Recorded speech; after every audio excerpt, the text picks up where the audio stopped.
Amigas e amigos, um dos exercícios mais inúteis é o de prever o futuro. Evidentemente que a gente pode analisar as tendências. Eu estou falando aqui especificamente no caso dessa crise que assola o governo golpista do presidente Michel Temer, porque há aí uma profusão de previsões, de possibilidades, né, que a gente deve, sem dúvida alguma, analisar com atenção, mas o fundamental é a gente compreender os fenômenos sociais, né, a essência, né, do que está acontecendo. A essência é o golpe. Com Michel Temer ou sem Michel Temer, o que a direita está interessada agora é exatamente em levar o golpe adiante. O afastamento do ministro Gedel Vieira, sem dúvida alguma, que cria uma crise de grandes proporções, mas a questão certamente não passa por aí. Não é essa que é a análise que a direita faz, né? Porque ela vai limpando o caminho, né? Desde o começo do governo golpista eu falei isso aqui, que essa turma aí do Michel Temer, certamente eles iriam cair, né, um após outro, porque é uma turma barra pesada, né? Uma turminha aí que faz esse tipo de coisa que o Gedel é acusado a miúde. E, para dizer a verdade, a questão do Gedel Vieira pode ser considerada até café pequeno, perto do que faz a direita, né? O mundo da direita é isso aí, é o mundo da corrupção, né? O mundo da concorrência. Eles se tratam assim, dando cotoveladas, um denunciando o outro, porque a concorrência pela corrupção, a concorrência pelo dinheiro, né? Faz parte da lógica da direita, né? Da vida social da direita, da vida política da direita, que está inserida na vida social, né? Portanto, é o que determina, no final das contas, a questão da economia, né? Quem tem acesso aos pontos do PIB, né? Quem tem mais pontos do PIB a seu favor, quem tem menos, né? É o processo social, o capitalismo funciona assim. Essa turma é a turma do dinheiro. É importante a gente ter isso em consideração. Essa denúncia, por exemplo, contra o Gedel, comentei isso aqui ontem, não é em nada diferente daquela, quando o ACM divulgou aquela fita Gedel vai às compras, igualzinha. O ACM acusava ele de comprar fazendas na Bahia, apartamentos de luxo em Brasília, sem ter recursos para tais operações, segundo palavras do ACM na época. Portanto, a questão é que a gente tem que analisar, tem que ver, é que tem um golpe em andamento, um golpe em curso, e eles vão aí com Michel Temer, sem Michel Temer. O objetivo deles é levar o golpe adiante. Eu também comentei aqui o papel do PSDB, quer dizer, não é à toa que o PSDB ficou aí meio que uma reserva da turma do golpe, o PSDB enfiado no golpe até a medula, né, enfiado na lama do golpe até a medula, mas fica ali meio que como uma reserva.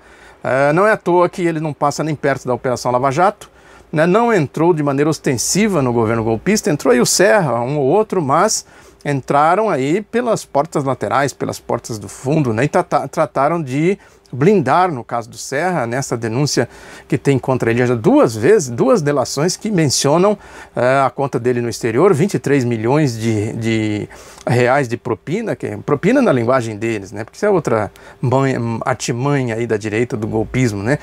E porque o que se acusa é o Caixa 2, e o Caixa 2 sai do lucro das empreiteiras. A questão toda é que as empreiteiras faziam cartéis para fazer a concorrência marcada, que não é novidade também no Brasil. A Lava Jato não descobriu a pólvora. Isso acontece aqui no metrô de São Paulo, acontece a miúde por aí afora. Também já falei bastante disso aqui, e também é de amplo conhecimento de todos que acompanham minimamente a vida política, a vida social brasileira, que entende minimamente como funciona esse mundo da corrupção, o mundo da direita.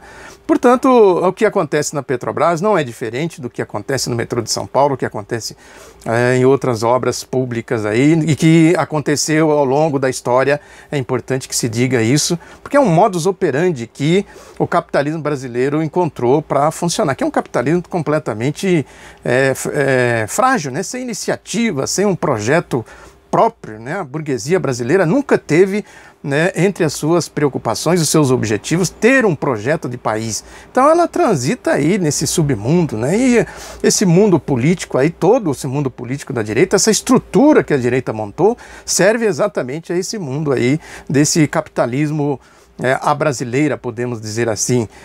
O que acontece? E as eleições, Caixa 2, né, que é importante que se registre, que tudo que se fala que é propina, que é corrupção, que não sei o que, no âmbito da Operação Lava Jato, se restringe a Caixa 2, que saiu do lucro das empreiteiras. Se elas formaram cartéis, se elas fizeram lá, pagaram propinas para os diretores que foram postos lá nos cargos, conforme as acusações, que se apure isso, que se investigue efetivamente, né? Se fosse, nós estamos falando aqui, eu estou falando aqui, né, no caso de uma justiça efetiva, né, de um processo efetivo, né, que investiga de fato, não essas pantomimas aí da Operação Lava Jato, essas palhaçadas, podemos dizer, podemos chamar assim. O caso do José Serra é muito claro nesse sentido. Nós temos aí, por exemplo, a delação da Odebrecht, né? Por que essa delação não sai? Porque agora inventaram mais uma onda aí de que tem a questão da indenização que precisa ser acertada com os Estados Unidos, e aí tem que levar a delação mais para frente, tá? Umas conversas estranhas, né? É importante registrar também que o Sérgio Moro decretou, deixa eu só ver aqui a data quando foi isso, foi em setembro, né, que ele decretou o sigilo do inquérito sobre o que ele chama de propinas da Odebrecht. Por que esse sigilo? Né, conforme eu já falei aqui, eles sentaram em cima da delação da Odebrecht porque eles querem exatamente ir fazendo esse refinamento. Né, se precisar trocar o Temer, aqui ó, um bom recurso que eles podem se utilizar, que é a delação aqui da Odebrecht. Essa que é a questão toda que a gente precisa ter na devida conta para a gente não perder o fio da meada, né, por onde a coisa caminha. E outra questão, por que tem que ter sigilo no inquérito da Odebrecht e não tem que ter em outros, né? Aí diz o Sérgio Moro, né, na explicação que ele deu, que o receio dele é de que as investigações relacionadas ao setor de operações estruturadas, o tal da caixa de Pandora lá, né, que eles sentaram em cima da delação, perderam até a chave, né, desse negócio, uma conversa estranha, né? Ele diz que para que as investigações relacionadas ao setor de operações estruturadas da Odebrecht não sejam prejudicadas. Aí ele vai dizendo que isso poderia ter vazamento. Ora, o vazamento é a prática deles, né? Eles vazam de acordo com os interesses deles e tal. Por que? Olha aí, questões, pontos de interrogação para a gente refletir sobre isso, sobre o que é a Operação Lava Jato, sobre o que é essa crise desse governo golpista, por onde eles pretendem caminhar. E vai por aí afora, né? Tem uma série de outras coisas aqui que são coisas muito estranhas, né? Tem aí, por exemplo, esse juiz, né? Tem um juiz aqui lá de Curitiba que mandou bloquear, o nome dele tem um nome aqui esquisito, né? Que é Friedman Anderson Wendpap, né? Da Primeira Vara Federal de Curitiba, que aceitou o pedido da União em ação de improbidade administrativa que restringiu bens destas construtoras. Está falando aqui da Odebrecht e da Odebrecht e da OAS, né, que a OAS é exatamente essa que eles acusam Lula, né, que o Lula teria sido beneficiado, né, que aliás teve mais depoimentos aí inocentando o Lula, né, uma coisa impressionante, né, outra coisa aí que também deve merecer sempre a nossa atenção, como eles tentam produzir prova contra o Lula e produzem provas contra eles. É uma coisa realmente espantosa, né, com o grau de cinismo que isso acabou ganhando, né, e a nitidez das suas intenções, né, da intenção de liquidar a esquerda, liquidar qualquer projeto de nação, né, que o Brasil precisa exatamente disso, de um projeto de nação, porque na mão desses entreguistas, na mão desta turma toda aí, né, dessa direita, né, desse mundo da corrupção que eu falei aqui, o Brasil não tem futuro nenhum. O futuro do Brasil é esse aqui que nós já estamos começando a viver, né, desemprego em massa, né, índices de violência fora de controle, todas as mazelas sociais que a gente conhece aqui, a dívida social que eu já falei aqui também, que sempre ficou aí intocada, entumecida. O Lula e a Dilma começaram a pagar esta dívida e o resultado foi tudo isso. Porque é exatamente isso. Quem pode ter um projeto de nação no Brasil hoje é só a esquerda. Evidentemente que não basta frases emocionadas com potencial para emocionar milhões de pessoas, não é só isso que resolve, é preciso construir um projeto de nação efetivamente, né? Essa que é a questão, a partir de aí de uma frente de esquerda, né, que pode ser ampliada pelas características brasileiras. É necessário que essa frente tenha um caráter de centro também, né, de centro-esquerda. Foi assim que o Lula e a Dilma conseguiram fazer as transformações que eles fizeram. Evidentemente que são transformações ínfimas, mas que já provocou aí uma grande mudança no país. Porque o Brasil, assim, ele tem tantas desigualdades, tantas injustiças, que qualquer coisinha que se mexe tem uma repercussão muito grande. Uma estrada que se abre, por exemplo, no sertão, né, isso provoca ali toda uma mudança na infraestrutura do seu entorno, no desenvolvimento daquela região. A água que se joga lá no Nordeste com a transposição do Rio São Francisco tem um potencial de transformação social e econômico gigantesco. Esse é o Brasil, assim é o Brasil. E por que acontece tudo isso aí com essas campanhas que se movem aí contra o Lula, né, contra a esquerda? Porque é aquilo que eu falei, né? Tudo isso faria quem está lá na base da pirâmide social sendo parasitado suba alguns degraus, né, e consequentemente quem é responsável por essa subida vai pagar o preço que o Lula está pagando.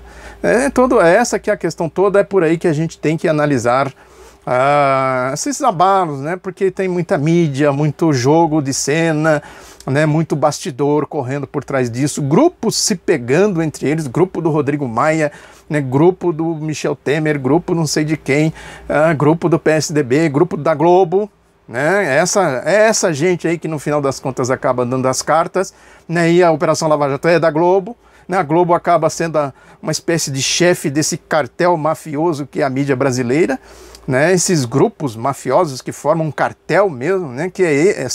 São esses aí que acabam dando as cartas no final das contas, na hora do frigir dos ovos, né? Então é importante a gente observar como que Globo, Folha, Estadão, Veja, né? Editora Abril, como que eles se comportam. E um boato de que sai aí uma revista nesse final de semana com uma delação bombástica que atinge o Temer, não sei se é verdade ou não, né? Precisa acompanhar isso, como que as revistas, elas têm um papel muito importante nesse jogo sujo da direita, né? Porque a Veja, a Época, Isto É, né? Porque como elas são semanais, elas vão acumulando a bomba que elas querem soltar no final de semana.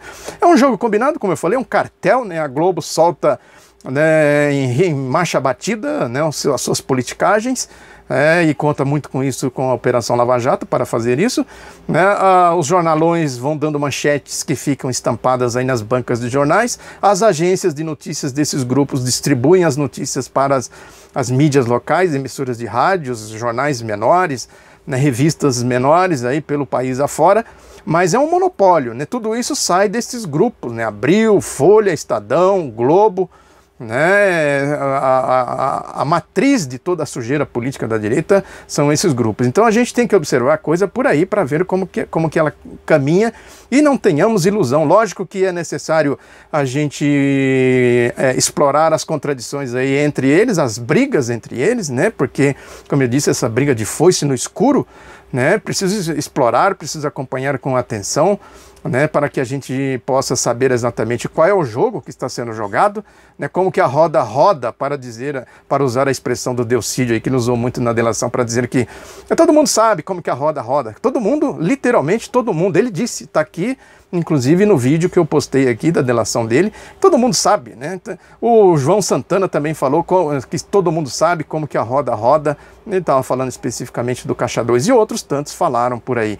Então é importante a gente ver como que a roda roda, né? A Operação Lava Jato, Rede Globo acabam sendo a ponta de lança desta confusão toda, desse jogo sujo todo. É aí que a gente tem que manter o olho, né? Olho fixo nos movimentos aí desse conluio mídia Operação Lava Jato, para a gente ter uma dimensão mais precisa, né, do que significa esse jogo aí do golpe, como eles pretendem levar o golpe em adiante. Esta é a essência da coisa, é o golpe. É no golpe que a gente tem que ficar de olho. Muito obrigado pela atenção, um abraço, espalhe o outro lado da notícia, até a próxima.